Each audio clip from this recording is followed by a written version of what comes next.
Hello YouTube friends, welcome everyone. Before you get comfortable, please take a moment to like the video and subscribe to the channel if you haven't already. Also, let us know where you're watching from and what time it is there. Kilometer 237, no one answers to channel 19. The roar of the engine rose above the desert silence of Interstate 50. Somewhere between Nevada and Utah, a lonely strip of asphalt stretched like a black tongue across the dry mouth of the desert. The clock read 2:37 a.m., a cursed hour according to veteran truckers, when the sky seems to hold its breath and the world hangs in unnatural silence. Luis Barreto, a Colombian truck driver who had been based in Texas for more than a decade, held the steering wheel steady in his right hand as he sipped cold coffee from a dented thermos. He was 45 years old, with a weathered look and a voice that sounded like wet gravel. That night, he was hauling a load of industrial lumber from Sacramento to Albuquerque, a long but well-paying haul. Nothing he hadn't done before. The stretch he was on, between Ely and Delta, was known to be one of the loneliest routes in the United States. No gas stations for over 120 miles, no towns, no streetlights, just parched bushes, shadows that moved like ghosts as the headlights passed, and the eternity of the desert. Luis listened to the truck radio tuned to channel 19, the open frequency among truckers, but he had not heard a single voice for more than an hour, not even a breaker or a hiss of interference, as if that piece of highway had been forgotten by the rest of the world. He tried to break the silence. "Breaker, breaker, any big ears around here?" he said, in a low voice. Nothing, just the faint murmur of the wind sliding across the windshield. He lit a cigarette with trembling hands. It wasn't fear, he told himself. It was tiredness. He had been driving for 15 hours. Maybe he should take a detour, stop, sleep. But the pay was better if he delivered before noon, and Luis needed the money. His daughter, Luciana, was about to enter college. He couldn't afford to slow down. Then he saw it. A man walking on the side of the road, just at kilometer 237. Luis braked by instinct. It was not common to see anyone on that stretch of road, even less on foot. The figure wore a long, shabby, dark-colored coat. He walked slowly, his head down. He didn't raise his thumb, didn't ask for help. He just walked forward, as if he had all the time in the world. Luis slowed down and passed him slowly. He was not a drifter. He didn't look lost. He was just strange. But when he looked in the rearview mirror, the man was gone. Not in the ditch, not on the asphalt, nothing. It must have been a trunk, he said aloud to himself, although his voice did not sound very convinced. He pressed the accelerator and kept going. 15 more minutes passed. Sleep was beginning to push at his eyelids. Luis rubbed his eyes and looked at the GPS. He had 3 hours to the nearest rest point. That's when the radio crackled. "Here, listen. Do you copy?" A distorted, barely audible voice. Luis jumped in his seat and responded immediately. I copy you. Who is this?" A silence. Then something like laughter, but muffled, as if coming from far away. "Don't get out of the truck." Static swallowed the rest. "What the hell?" Luis tried to tune in again, to turn up the volume, but the radio now only emitted a dull hum, as if something in the air was blocking it. Then the engine started coughing. The dashboard lit up red. The temperature needle shot up. The lights flickered. Luis cursed, slapped the dashboard, But it was useless. The engine died with a long sigh, like the exhale of a wounded animal. He came to a complete stop in the middle of nowhere, with an 18-wheeled truck and a valuable cargo, and no one to help him. He turned off the ignition. Total silence. Only the distant singing of a coyote. He got out with flashlight in hand and checked the engine. Nothing obvious. Not a leak. No burning smell. The truck had simply died, as if it had given up, and then something hit the back of the trailer. Luis stood still, a hollow metallic sound, as if someone or something was knocking on the door from the inside. He ran backwards. He shone the flashlight on the trailer. Nothing, but the blow was repeated. This time, harder. "Hey," he shouted. "I don't have time for antics." Silence. Luis climbed back into the truck, locked the door, and turned on the portable emergency radio.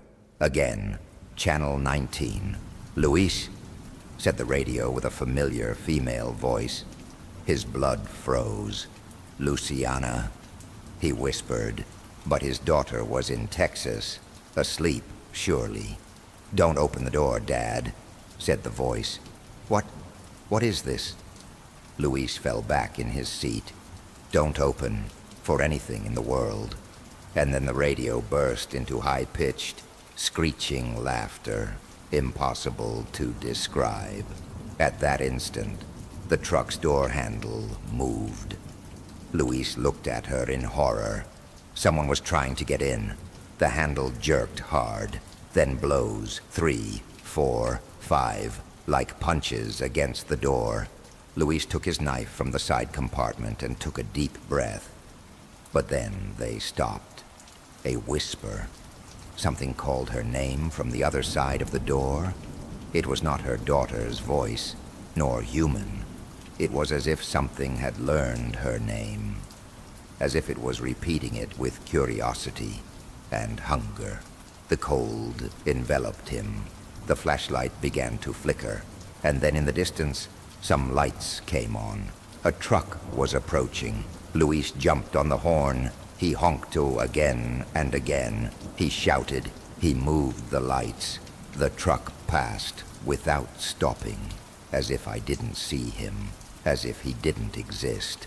And in the mirrors, as the other truck drove away, Luis saw reflected what was behind his trailer. A tall figure, too tall, with his face covered by a shadow that came from nowhere, and 2 eyes, red, open as if they had not blinked for centuries.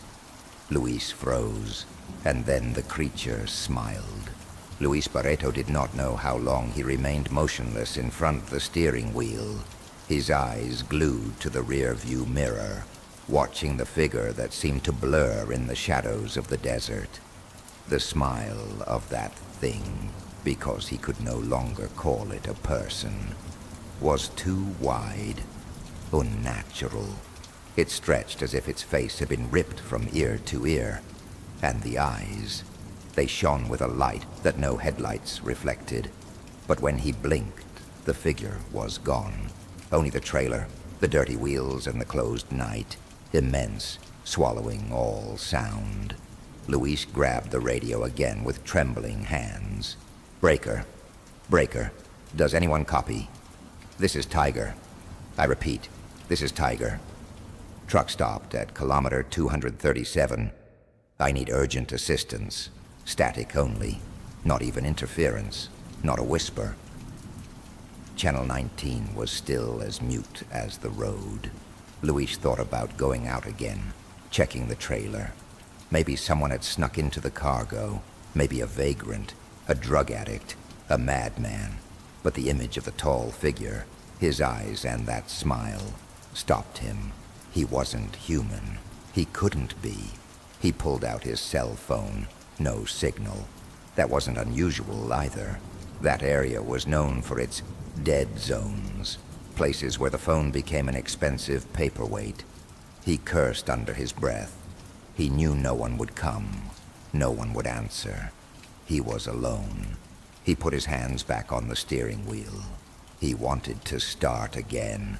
Nothing.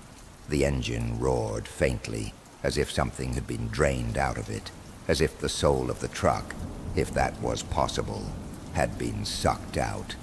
And at that moment, the dashboard lit up for no apparent reason. All lights, all the gauges. The gas needle went crazy. The GPS screen started flashing, but it didn't show the map. It showed a sentence, "You're not where you think you are." Luis knocked on the dashboard. The screen went off. Then, something slid out the passenger window. Something that was not heard, that was not seen. An odor. A rancid metallic stench like old blood and burnt flesh. And it was coming from the passenger seat, where until a second ago there was nothing. He turned his head slowly. The seat was empty, but on the upholstery there was now a marked hand, a dark imprint, as if something had rested there, wet, sticky, and a voice, very close, right next to his left ear. "Do you remember the one on the radio?" Luis lunged for the door, flung it open and fell to the ground, rolling on the hot gravel of the highway. He got up scraped, blood on his elbows, but alive.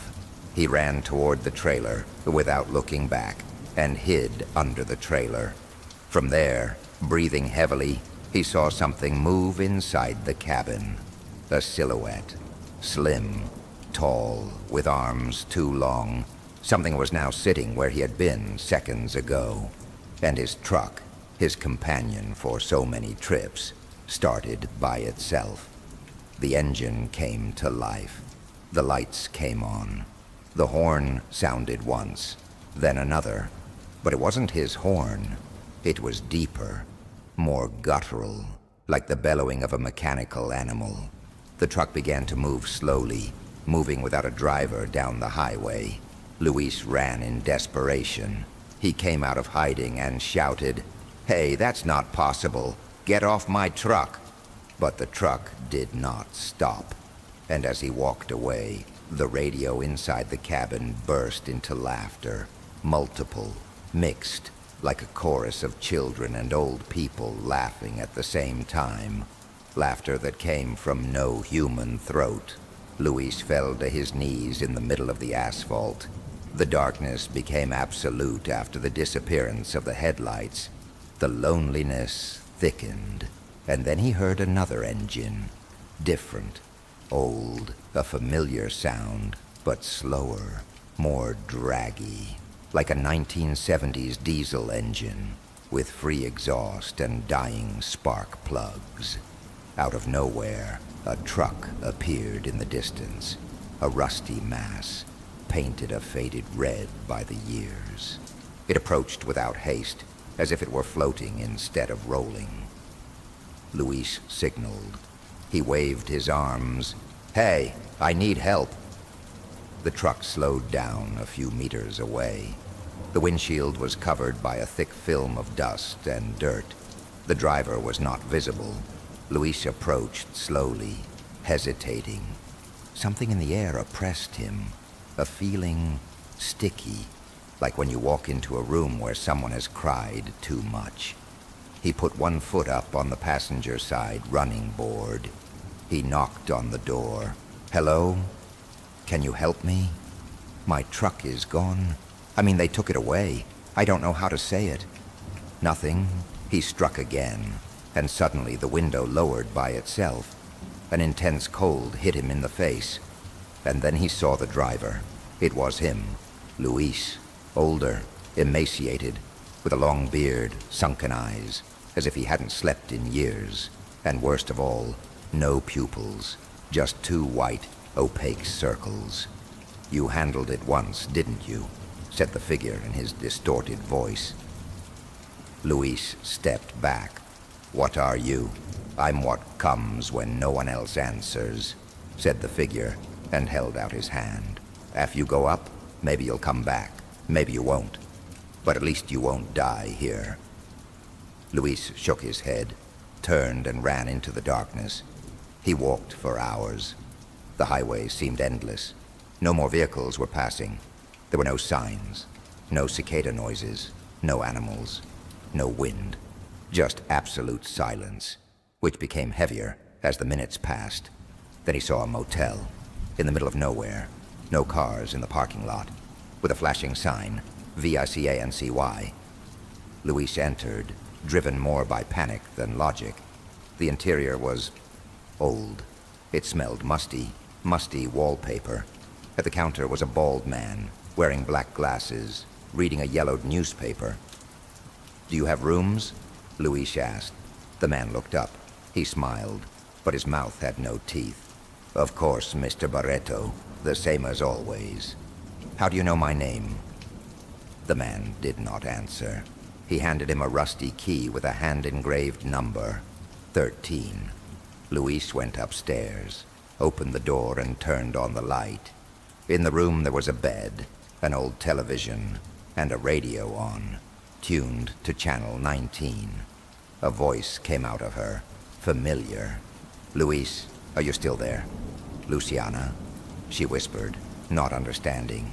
"Dad, don't close your eyes. If you sleep here, you won't come back." Luis turned to the door. It was locked, and there was no handle on the inside. I was trapped. He ran to the window. He stuck his elbow in. Broken glass. He cut himself. He screamed. He jumped. He fell to the asphalt. The room was gone. I was at kilometer 237 again, alone. But something new was happening. The air vibrated, and from the horizon, hundreds of lights began to light up. Headlights, engines, radios, trucks, all stopped in the distance, motionless. A procession of empty trucks, as if they were rolling tombs, and they all lit up at the same time, one by one, driving slowly towards it. No drivers, no destination, just a chorus of radios that began to murmur in unison. "You are no longer where you thought you were. You're not where you thought you were." Luis ran, but there was nowhere to go. Only asphalt, and kilometers of a nightmare that was just beginning. Luis Barreto was running, but there was no end to the highway. The ground beneath his boots seemed to repeat itself, as if the asphalt was trapped in an eternal loop. The same potholes, the same remnants of burst tires, the same dead insects on the white line of the shoulder, and the sound of the trucks behind never ceased. There were dozens, no hundreds, all lit up, all moving slowly, all empty. Luis stopped, panting, his chest burning. He was on the verge of collapse. He had not slept. He had not eaten. He didn't know if he had been lost for hours or days on that impossible stretch of road. The sky was still the same, a black canvas with no moon, and the portable radio hanging from his belt was crackling again. "Luis, go back to the cabin," whispered a voice, faint, cracked. "You still can." He recognized her. It was his own, but it sounded old, like a deteriorated recording played on an old cassette, a version of himself that he no longer remembered being. He fell to his knees on the shoulder. He began to cry, not out of fear, out of exhaustion, because his mind was slowly unraveling, because he didn't know if he was still alive. Then, in the background, on the horizon line, he saw a silhouette walking, a tall figure, slim, arms hanging like ropes. She walked as if she didn't touch the ground. Luis wanted to shout, but his voice did not come out. The figure approached, slowly, steadily, and when it was about 20 meters away, it stopped. "Do you know how many have died here, Luis Barreto?" he asked in a hollow voice impossible to locate. "Do you know how many truck drivers crossed this point and were never found?" Luis was trembling. "What are you? I am not what matters," said the figure. "It's what you carry that matters, and you've been carrying more than you know." Luis looked at his back. There was nothing. No luggage, No cargo. You don't understand, said the figure. I'm not talking about the physical. I'm talking about what you carry in your memory. And then, without her being able to help it, a scene burst into her head. The night of the accident. The one I had always tried to forget. It was raining. Luis was driving on a secondary road on the outskirts of Chihuahua. He was running late.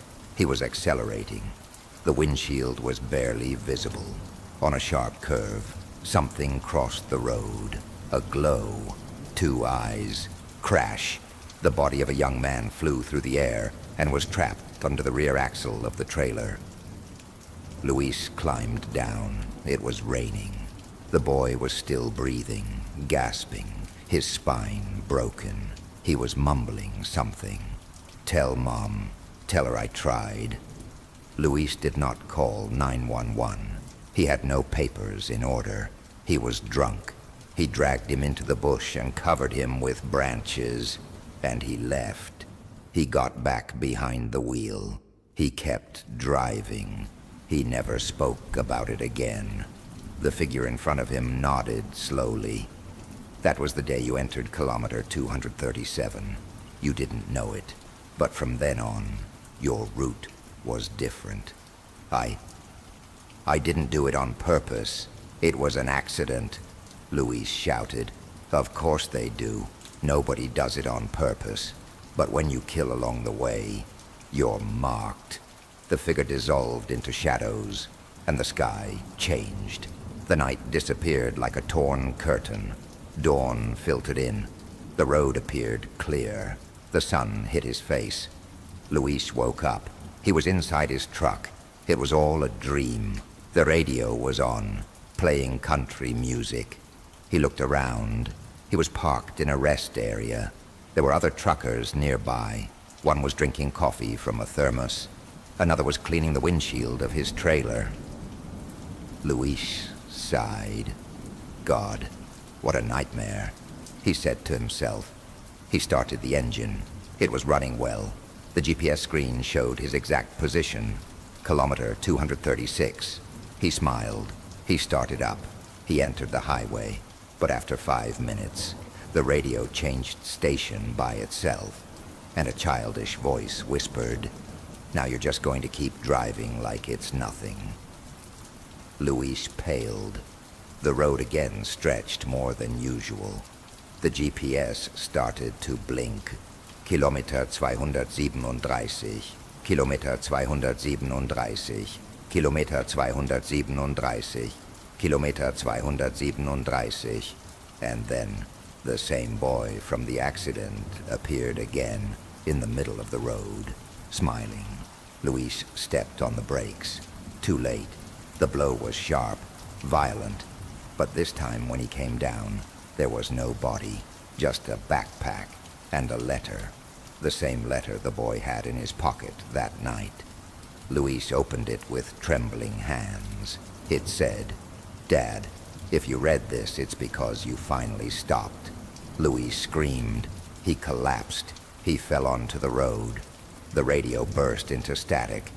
The truck began to burn from the inside, with no visible fire, and everything disappeared. Years later, in trucker forums, there is talk of a cursed stretch on a Mexican secondary highway, where the radios fail, where the GPS goes crazy, and where some truckers claim to have seen a guy named Luis walking with a blank stare, asking if anyone copies him on Channel 19. No one knows who it really was, but everyone avoids, at all costs, stopping at kilometer 237, because once you cross, there's no turning back. Route 77 does not forgive. Blake Hargrove had seen some strange things in his 15 years behind the wheel, but nothing like what awaited him that night. It was 2:43 a.m. when the steady roar of his old Kenworth T800 seemed to be the only thing alive for miles around. Route 77, an old back road that crisscrossed part of Oklahoma, was famous among truckers for being a shortcut with no toll booths or checkpoints. It was also famous for something else, something many avoided saying out loud. There were those who called it the Devil's Tongue, and not because of the infernal layout of curves, but because of the stories that were woven about it.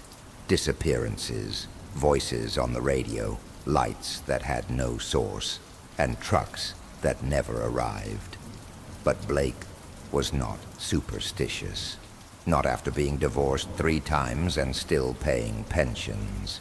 To him, gas was more real than any ghost, and time was money. So when his GPS suggested a detour on Route 77 to get to Houston sooner, he didn't think twice. "Come on, old lady," he murmured, patting the board. "Don't fail me now." He turned on the radio, only static. He searched for a local station. Nothing. He went back to his playlist, but Spotify had lost signal. Everything was normal up to that point. Normal for Route 77. It was about 15 minutes before he noticed that he had not seen a single oncoming vehicle. Not even a glimmer in the distance. Neither houses, nor posts, nor new signposts. Only the road and the dense forest that bordered it, like 2 arms closing over it. It was then that he heard the first noise. A tap, sharp, as if someone was knocking on the passenger door. 3 times. Knock, knock, knock. "What the hell?" he said, craning his neck. But there was no one there. He activated the truck's internal light, but the seat next to him was as empty as ever. He turned his eyes to the front, but his stomach shrank. For a second, just 1 second, he swore he saw someone standing in the middle of the road, dressed in white, right in front of the truck. Instinctively, he stepped on the brake, and the wheels squealed like wounded animals. The truck stopped dead in its tracks. Blake jerked up, his heartbeat deafening him. He looked out the windshield. Nothing, not a shadow. He rolled down the window and looked out. "Hey, are you okay?" If it was a joke, it wasn't fucking funny. Only the chirping of crickets answered, if that was not another illusion of his already tired mind. He decided to continue. He started the engine again, but now the atmosphere inside the truck felt different. Denser, as if someone or something was breathing very close to him. He glanced sideways at the passenger seat. It was empty, but there was something that wasn't supposed to be there. A perfect black rose resting on the worn upholstery. He hadn't put it there. No one had gotten in the truck, had they? "I'm tired. I'm very tired," he muttered, and started up again. He advanced another 5 kilometers. The fog began to thicken. A strange phenomenon, because there was no fog in the forecast, nor was it cold. It was as if the road was sinking into a kind of climatic bubble that was alien to the outside world. The trees were leaning toward the track. Blake swore he saw them moving. Not because of the wind. No, it was something else. As if they had life. As if they were watching. As if they waited. Knock, knock, knock. The same tapping sounded again, but this time it wasn't coming from the co-pilot. It came from the roof. Blake hit the brakes again, and this time he was not alone. As I looked in the rearview mirror, a figure appeared walking behind the truck at a slow pace, as if floating. She was wearing the same white dress. The face was impossible to see, and in her hand she was holding something. It was hard to tell what it was, but it had a pointed, irregular shape, almost like a cross made of bones. No, this isn't happening," Blake whispered, not taking his eyes off her. The figure suddenly disappeared, as if absorbed in the mist. Blake rubbed his eyes. He blinked. Nothing. He tightened his grip on the steering wheel. Sweat ran down his back, cold as death. He drove on, his breath coming in short gasps and his heart galloping. Then he saw something new, a sign, one I had never seen on that road before. It was made of wood, old, cracked, and hung crookedly on a rotten post. It was barely readable, but the message was clear. Don't stop after mile 77. He looked at the odometer, kilometer 76.3. His blood ran cold. He sped up, ignoring anything else. He didn't look to the sides. He didn't think. He just wanted to cross the damned 77th kilometer. But upon arrival, the truck's engine shut down completely, without warning. The lights went out. The radio spat static for a second, and then a voice. A clear, feminine, soft voice. Welcome, Blake. You are no longer alone. And then everything went black. Absolute darkness. Total darkness. Not a glow, not a spark from the dashboard. Not even the faint light of the moon. Just the deepest, thickest blackness Blake Hargrove had ever known. It wasn't just blackness. It was a presence, as if the road itself had swallowed him. Hello, he murmured, although he knew no one could hear him.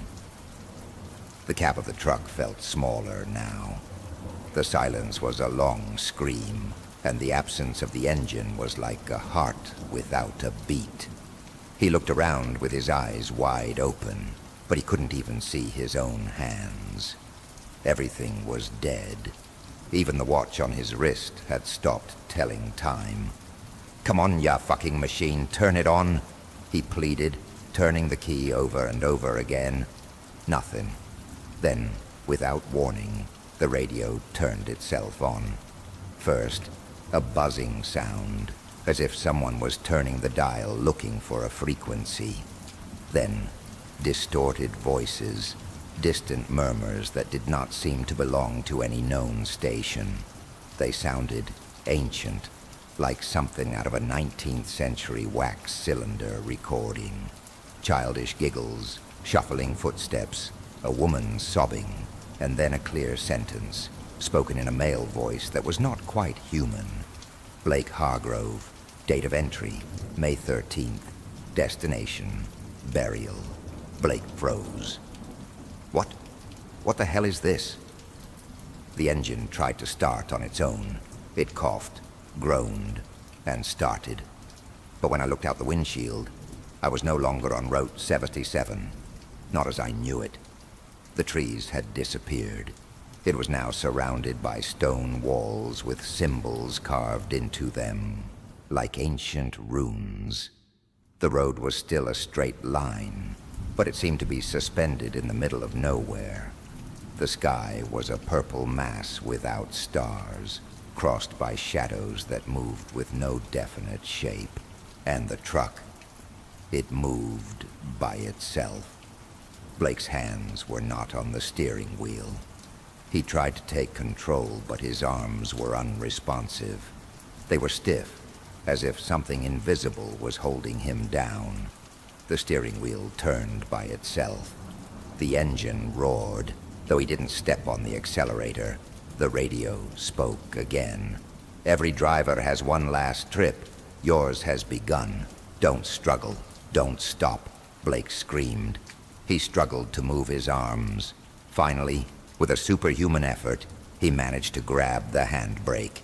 He slammed it on. The truck jerked violently and stopped. At that instant, the radio screeched with a high-pitched sound, and the windshield began to fog up. From the inside, not by vapor, but by something denser. A kind of dark fog formed inside, and in it, a spectral hand was marked from the other side of the glass. A hand writing something with its finger, as if leaving a message. Blake watched with his heart in his throat. We told you not to stop. The radio exploded in sparks. Smoke filled the cabin. Blake opened the door and jumped out, stumbling as he fell. The asphalt beneath his feet was not asphalt. It was a black surface that looked like old skin, veins throbbing with every step. He crawled away from the truck. When he turned his head to look at it, it was no longer his truck. It was a grotesque structure with deformed wheels. The lights were blinking eyes, and out of the exhaust pipe came something that sounded too much like a human groan. Blake fell backwards, panting. This can't be happening. It can't be real. Then a figure materialized in front of him. It was the woman in the white dress, but now I could see her clearly. His face was covered by a translucent veil, and where his eyes should have been, there were only black holes. In his hand, he still held that cross, made of bones. "Why are you following me?" Blake stammered. "What do you want?" She bowed her head. An impossible sound came out of her mouth, a mixture of crying, breaking glass, and prayers in a forgotten language. And then he spoke. "You took the route. You ignored the signs. You carry the wreckage. What remains?" Blake asked, his voice on the verge of collapse. She raised an arm and pointed toward the truck. Blake spun around. Despite its monstrous appearance, it was still his truck. The trailer hatch was now ajar, and from it, blood was pouring out. A lot of blood. The stench hit him like a slap in the face. Iron, rotting flesh, damp earth. He shakily advanced to the trailer, and with fingers he couldn't feel, opened it all the way. Inside were coffins, 7, all closed, except one, which was ajar. Inside there was a mirror, and in that mirror he saw his own face. But it was not him. It was his corpse, with his mouth sewn shut and his eyes gouged out. He jumped back in horror. The radio, broken, without electricity, again broadcast a last message in a voice that this time was human. That of his mother, who had been dead for 15 years. "Sonny, wake up. You shouldn't have slept in that curve. You left." Blake began to tremble. No, I didn't. But now it all made sense. The extreme fatigue, the fog, the figure in the middle of the road, the rose on the seat, all of it. It was not a curse. It was the hell of a soul that did not accept its death. It had crashed. He had died. And now he was driving a version of Route 77, designed just for those who didn't want to let go of the wheel. The landscape began to change again. The stones with runes faded away. The trees returned. The sky regained its starry blackness. The truck no longer looked like a monster, although it was now completely immobile. The lights were flashing, the tank red empty, and next to him, on the asphalt, Blake's figure lay with his head against the windshield. There was blood everywhere. His real body, his real face. I had seen it from the outside. "No, I can still go back," his soul whispered. But no one answered, just the rustling of the branches as they moved slowly in the wind. And one last sign loomed ahead, illuminated by headlights that were no longer on. "Route 77 is unforgiving. Don't forget your soul behind the wheel." Time had become useless. Blake no longer felt the passing of the minutes, nor thirst, nor hunger. Only a kind of internal echo, a constant vibration, as if his soul were hanging in limbo, rocking between two worlds. In his chest no longer beat a heart, but he felt twinges of memory, pieces of her life, old voices, laughter, cries, the heat of the engine, and then the thump, that damned blow. Now I understood. The truck had overturned on the cursed curve of Route 77. Maybe it was a distraction, a micro-sleep, or maybe the accumulated fatigue of weeks without rest. It didn't matter. What was certain was that his body lay trapped in the crushed cab. His skull cracked open like an old grenade, but his consciousness was still alive. Alive, but trapped. And he was not alone. The trees on both sides of the road swayed gently, though no wind was blowing. The leaves rustled, but not as part of nature, but as if each one had a voice. Human voices, trapped voices, and then he saw them, dozens, hundreds of shadows, all dressed similarly. Leather jackets, trucker caps, greasy overalls, dusty boots. They walked along the side of the road silently, without looking up. Some seemed to mumble, others just shuffled their feet. And they all wore the same thing, a metal badge hanging from their necks, like a miniature tombstone. Blake approached one of them. He was an older man, with a bushy white beard and hollow eyes. "What is this?" asked Blake in a broken voice. "Where are we?" The old man did not respond immediately. He just held up his badge. It had a name on it. Richard T. Calhoun, killed at mile marker 332.1984. And underneath an inscription, "I'm still on the road because I didn't accept the end." Blake stepped back. No. I'm not staying here." Then a different voice spoke. Deep, firm, with an authority impossible to ignore.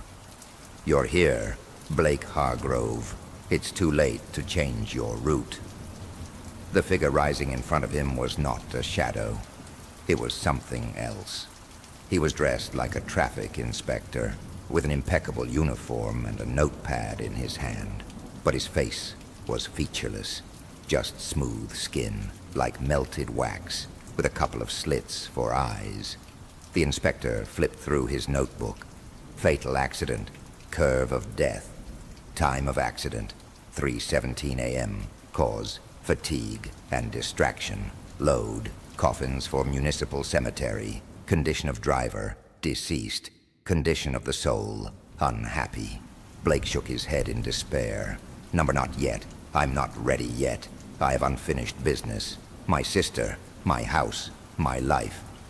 The inspector bowed slightly. His notebook closed with a thud.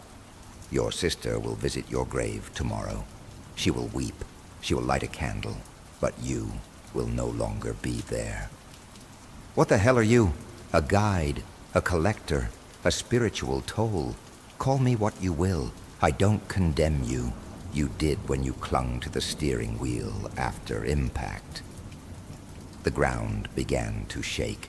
The shadows at the edge of the road stopped. They all turned toward Blake. One by one they raised their metal badges. All had been truck drivers. All had died on the road. And everyone was still driving in eternity. "What do you want from me?" Blake shouted. The inspector pointed toward the truck. Although it was wrecked in real life, here it was, back on its feet, clean, waiting. The keys hung from the rearview mirror. "Your last load has not yet been delivered." "Where to?" "On the other side." "Which other side?" The inspector did not respond. Instead, the woman in the white dress reappeared, this time sitting in the passenger seat. Her face was still covered, but now her lips were moving. "You must let go of fear, Blake. You're not meat anymore. You are weight. A weight that must cross." "Cross what?" She smiled, and behind her the sky opened up. A huge vertical crack that divided the purple sky like a clean cut. On the other side, there was something he couldn't quite see, but it pulled at him, like a spiritual magnet, like an echo of his true destiny. Blake swallowed saliva, even though he had no throat. He climbed into the truck. He sat down. He gripped the steering wheel. He breathed, out of habit. The woman settled in beside him. The inspector disappeared. Shadows lined both sides of the road like spectators in a ghostly parade. And then the radio came on for the last time. But not with interference, not with strange voices. This time, it was a song, one that his father used to play when he took him on tours as a child. Roll on highway, roll on along, roll on daddy till you get back home. Blake smiled for the first time in years, and it started. The wheels squealed, the engine roared, the road opened up, and the crack in the sky widened. The truck moved forward at an impossible speed, crossing landscapes that didn't belong on Earth. Red skies, weeping mountains, floating gas stations, voices in every language waved goodbye. And then, a bridge, black as coal, floating in the void. Crossing it was the end, or the beginning. As the wheels touched the first span of the bridge, the woman in the white dress faded into light, and a voice rang out, his own voice, but younger. "You made it, Blake. Welcome to the other side." Everything turned white. Silence. 3 weeks later, in the real world, a new truck driver is traveling Route 77. His name is Jeremy. He's 38 years old, and he's hauling his first load of caskets to the state cemetery. It's nighttime. He's tired, but something keeps him alert. A couple of wilted flowers on his seat, and a note, unsigned. "Don't fall asleep on the curve. Don't take the rose. Don't look in the mirror." Jeremy doesn't understand, but keeps the note, and he presses the accelerator. In the distance, in an abandoned station, an old radio flickers, and a voice is heard. Next load, next soul, next kilometer. The stretch nobody wants to drive. The first time Vicente Morales heard about Route 187 was at a service station in Kentucky, while sipping overheated coffee in a foam cup. He was a truck driver with more than 15 years on the wheels, weathered by dust, storms, and moonless nights. He had seen it all: brutal accidents, animals crossing at the wrong time, even drugged guys trying to hold up moving vehicles. But what he heard that early morning was different. It wasn't a story of crime or recklessness. It was something more grim. An old truck driver, whom everyone called Big Ron, told the story while lighting a cigarette with trembling hands. He had a blank stare and a hoarse voice. "That road is cursed," he said in a whisper. "It doesn't matter how long you've been in this business. If you go through there, it changes your life, if you make it out alive." Vincent laughed at that moment, as did many others. The atmosphere was heavy with smoke, sarcasm, and coffee. But something in Big Ron's eyes was not acting. It wasn't old trucker exaggeration. It was fear. Real fear. That night, as he started his red International Pro Star with a load of automotive parts for Tennessee, something in his GPS went off. There was no signal, and for some reason he didn't understand. The screen showed an alternate route, a back road that wound through thick woods and small, unnamed towns. It was Route 187. Vicente hesitated. He was tired, and the detour would save him more than 2 hours. He gritted his teeth, ignored the memory of Big Ron's words, and turned the wheel toward the detour. The first few miles were normal: tall trees, worn asphalt, and a faint mist beginning to cover the windshield. It was 2:44 a.m., and the radio was just crackling with interference. He searched for a station, but only found a channel where a piano melody was playing, very soft and out of tune.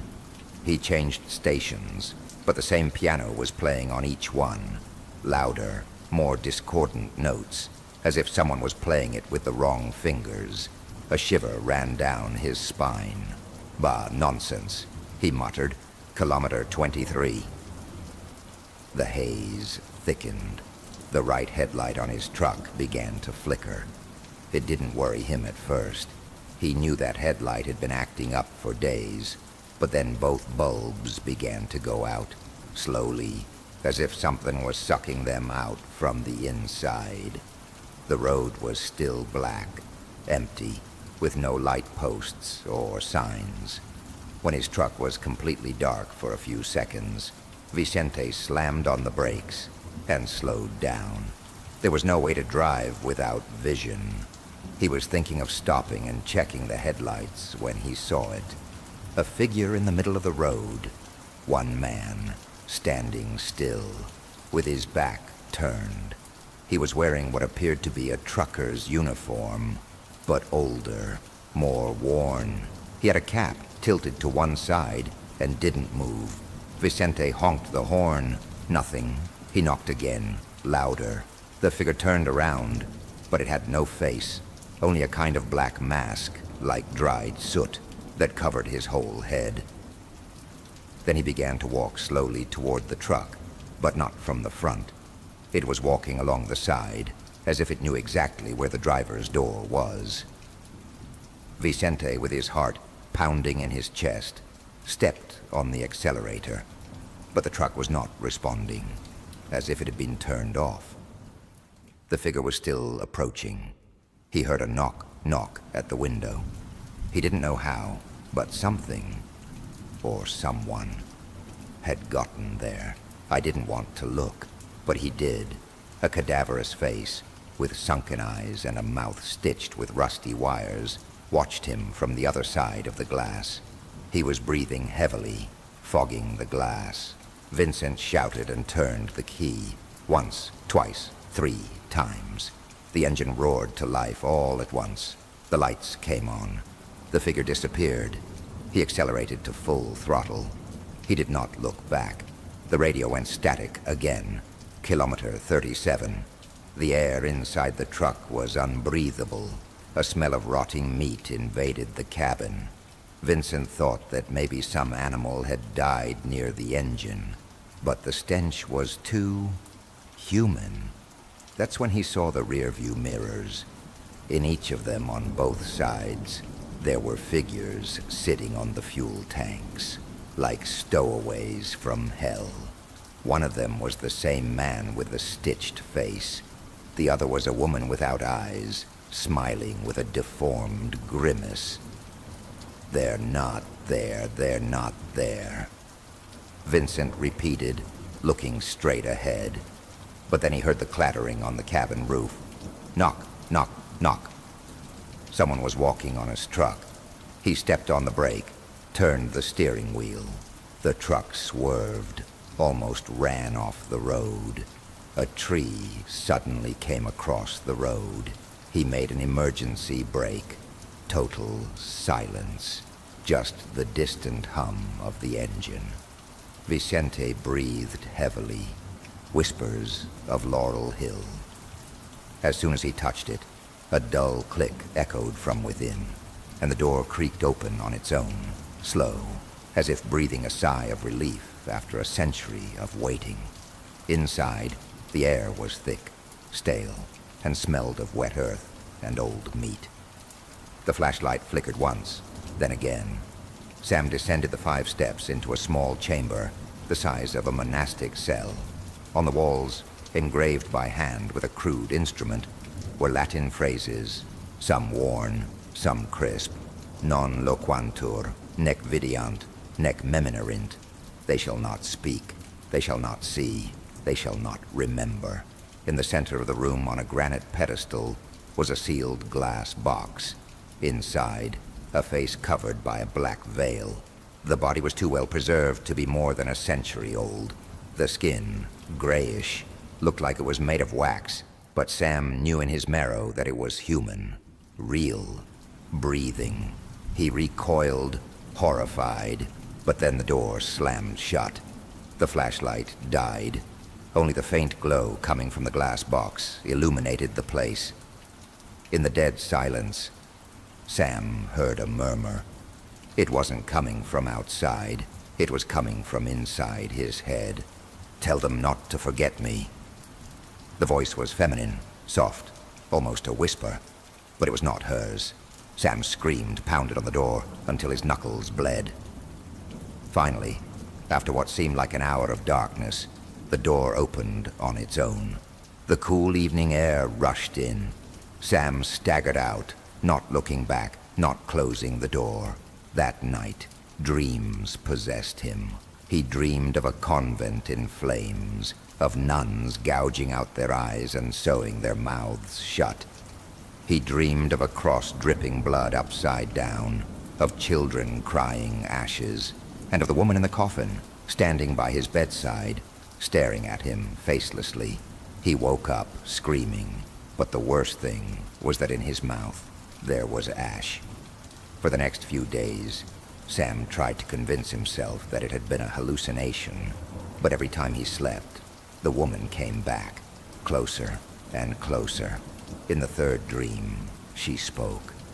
"They buried me alive. They tore my name from me. You will give it back." Sam began to do more research. He went to the Historical Library of Philadelphia. In an 1834 codex, he found a paragraph that spoke of a Sister Herminia, a nun accused of witchcraft, whose conviction had been secretly handed down by the archdiocese itself. Locked up in life in the dark pantheon, it said, the last penitent of the sealed eyes. The attending historian, an elderly man named Mr. Kepler, advised him not to investigate further. "These things are not made for the modern mind," he told her. "There are spirits that only need a name to return, and you already know it." That night, Sam dreamed he was in the crypt again, but this time with dirt up to his knees as if sinking. The woman whispered in his ear, "Name me." Sam woke up with a scream, with dirt under her fingernails. And then she understood. She didn't want to rest. She wanted to go back, and I was using him. Chapter 2. Those who remember their name autumn grew crisper in Philadelphia. The streets lining Laurel Hill seemed to shrink under the lengthening shadows of the oak trees, and the wind blew with a voice more like a moan than a breeze. Sam Whitaker was barely asleep. When he closed his eyes, the woman in the coffin would visit him. She no longer watched him from afar. Now she spoke in his ear. She asked him, gently and menacingly, to complete the ritual. "My name is lost, but you have brought it back." Sam began to write compulsively in his notebook, without remembering doing so. He found torn sheets of paper on the floor with phrases in ancient Latin and names of nuns who had been dead for centuries. The most recurrent, Herminia de la Cruz. Sometimes she would wake up in front of the crypt door with mud on her shoes and her lips cracked from mumbling. Her sanity was beginning to crack. Desperately seeking help, he contacted a young librarian and local folklore researcher named Clara Elston, who had published articles on Pennsylvania's cursed places. He found her in a Kensington coffee shop, and when he showed her the name and story, Clara blanched. "Did you open the crypt? The one with the inverted cross?" Sam nodded. Clara looked at him with genuine dread. "No one is supposed to open it. It's sealed with salt and ecclesiastical symbols. No one should, unless something from inside wants to get out." Clara accompanied him to the Temple University archive, where they traced documents from convents that disappeared after mysterious fires in 1826. A disturbing pattern emerged. Each fire coincided with reports of profane ecstasies, as the bishops called them, nuns who spoke in tongues, levitated during Mass, or prophesied the end of the world. In one of the files, they found a text dated March 14th, 1827, a letter from Bishop Carswell to Pope Leo XII. In it, he mentioned Sister Herminia, whose body resists corruption after her manifest heresy, and whose tongue still moves when she is named. That sentence made them tremble. Clara proposed something risky. Return to the crypt together and seal it again. Sam was not convinced. Part of him was already attached to Herminia. Part of him wanted to see her again, to touch that black veil, to ask her why she had chosen him. But he agreed. That night, with salt, crucifixes, and ancient chants, they crossed the gate to the Forgotten section. The atmosphere was heavier than ever. Something invisible seemed to move through the trees, noiselessly. The door to the crypt was still open. Inside, the glass box was empty. "It can't be," Sam whispered. It was here. The air became icy. Clara held the crucifix tightly, and then they saw it. On the wall, carved with claws or some bone knife, a sentence: "The living forgot me, the dead still remember me." And on the floor, a figure, sitting, shrunken, the silhouette of a woman, covered with the same black veil, head cocked to one side, the skin of an ashen gray, but alive, breathing. Herminia. "Let's go now," Clara shouted, but Sam was paralyzed. The woman got up, slowly, with movements that did not seem human. She did not walk. She slid her feet, as if the earth did not touch her. She reached out a hand to Sam. Her voice came not from her mouth, but from the walls, from the floor, from inside their minds. "Now you know. You know how they condemned me, how they buried my body and my faith. And you are the final nail." The ground shook. Clara pulled Sam and dragged him out of the crypt as the air filled with a high-pitched screech, like 1,000 insects screaming at once. When they crossed the rusted grate, all was silent. The crypt door closed again on its own. Sam fainted. He woke up in his apartment 3 days later. Clara had taken him in her car. She had called 911, but she didn't tell anyone what happened. She only left him a note on his bedside table. "That woman is still walking. I'm leaving Philadelphia. I advise you to do the same. If you dream about her again, don't respond." But it was too late. That same night, Sam felt the mattress sink in beside him. A whisper, warm, slow, crept into his ear. "Thank you for remembering me. Now remember me always."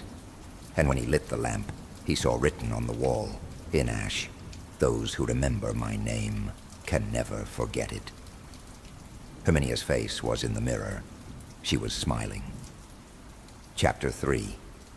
The Last Procession. A week after the last meeting with Herminia, Sam no longer recognized his own reflection. The image in the mirror showed dark circles under his eyes, his skin pearly with sweat, and eyes that were not his. They were blacker, emptier. Dreams had become indistinguishable from wakefulness. In them, there was always a song, not human. Voices sharp and deep at the same time, chanting in a language that did not exist, and among them, hers, Herminia. He no longer spoke. He was in charge. Sam wrote incessantly, on the walls, on his body, on his fingernails with needles, symbols that repeated in his dreams, a circle bitten by an inverted cross, an eye inside a tear, and the word "Rememberar" written in blood. The police came once. A neighbor complained about the screaming, but Sam had become adept at dissembling. He said he had stress disorder. They left him alone. No one else ever knocked on his door again. Clara Elston, who had fled to Allentown, began receiving letters with no return address, all written in Sam's recognizable handwriting. But they were not letters. They were confessions, fragments of visions. In one, Herminia was burning the bodies of priests. In another, she walked barefoot over coffins, desecrating them while eyeless nuns wept blood in her wake. He taught me that faith without pain is a lie, and I have learned to hurt, said one of the fragments. Clara, driven by a mixture of guilt and terror, returned to Philadelphia. She found him hunched over in his living room, surrounded by black candles, with the television on static and unblinking. "Sam, can you hear me?" He looked up. There were scabs at the corners of his lips, and his voice was hoarse, as if he hadn't drunk water for days. "She's not asleep," he whispered.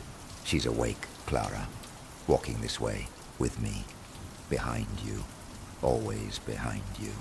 Clara turned sharply, but saw nothing. However, she felt an inexplicable coldness run down the back of her neck, as if someone was blowing on her back. She insisted on taking him with her. Get out of town, go north, away from Laurel Hill. But Sam refused. He said the last procession had already begun, and he couldn't leave her. He was her faithful, his reminder. She wants to go back to the side of the fire. She wants to walk where they burned her, where she was called a saint and a witch at the same time. The place he was referring to was Saint Agatha's convent, or what was left of it, an hour to the west, covered by woods, forgotten even in official records. According to Sam, Herminia had been executed there, along with other nuns accused of practicing the sacrament of forgetting, an occult rite that allowed certain souls to live between memory and flesh. Against all logic, Clara agreed to go with him. They arrived at nightfall. The convent was reduced to ruins, but some walls still stood. There were broken stained glass windows and a crooked cross on a peeling altar. The air smelled of mold, smoke, and rotting flowers. Sam began to sing, an inverted psalm. Clara stepped back, but it was too late. The ruins began to vibrate, as if an undercurrent was running through them. Figures emerged from the ground, not solid, not human, dressed in habits of centuries past. They walked with bowed heads, women, nuns, dozens, and behind them all, Herminia. It did not float. It did not walk. She was dragged along the earth itself, like a dead queen escorted by ghosts. Her face was no longer covered. Her eyes were empty. Her skin was pale as wax, but she was smiling.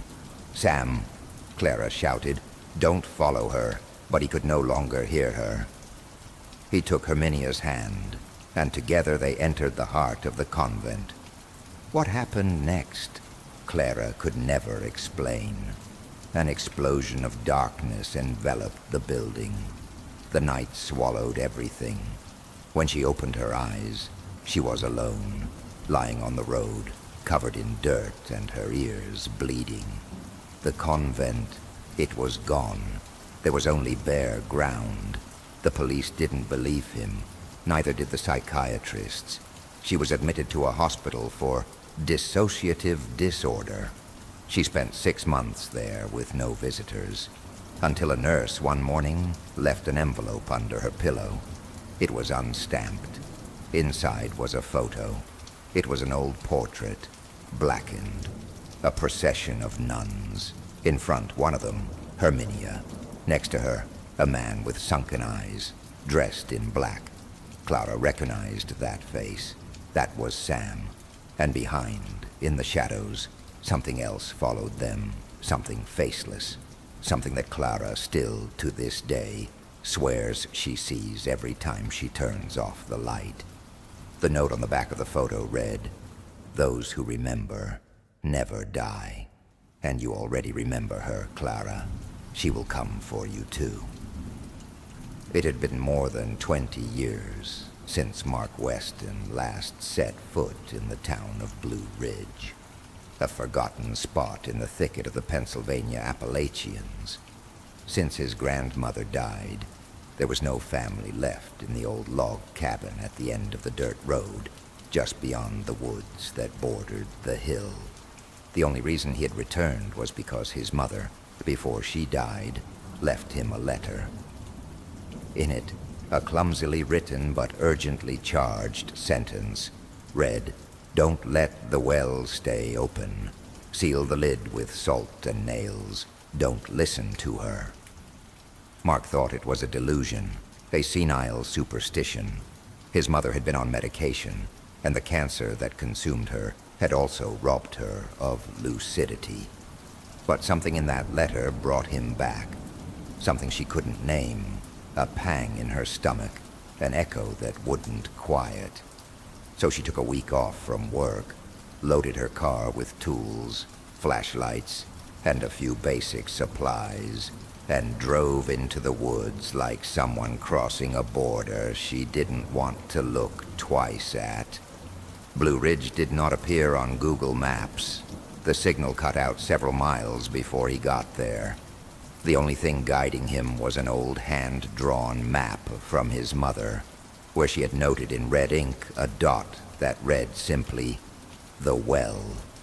The cabin was still standing, though more worn than in his childhood memories. The roof was covered with dry leaves, and the wood eaten away by the damp creaked when stepped on, but the structure held up. He entered cautiously, expecting to find animals or perhaps vagrants, but the place was intact. The curtains still hung, though torn, and on the mantel rested sepia portraits, his mother, his grandmother, and a woman with a blurred face he didn't recognize. The first day was spent cleaning, the second exploring the surroundings, and it was on the third day that he decided to look for the well. The fog was dense that morning, as if the mountain wanted to swallow the forest. He walked about 500 meters south, following the directions on the map. Among the trees, covered with undergrowth, he found a circular stone structure, mossy and cracked, as if it had been there for centuries. It had no rope or bucket, only a rusted iron lid with carved symbols that looked like misshapen crosses and letters erased by time. A broken chain hung from the edge. He bent down. He put his ear close. Silence. But when he went to lift the lid to check the depth, he heard a faint tinkling sound, like bells, very soft, as if coming from the bottom. He pulled away abruptly. The air around him grew colder. Even though it was summer, he could see his breath in the air. He took a step back and noticed that the ground was wet.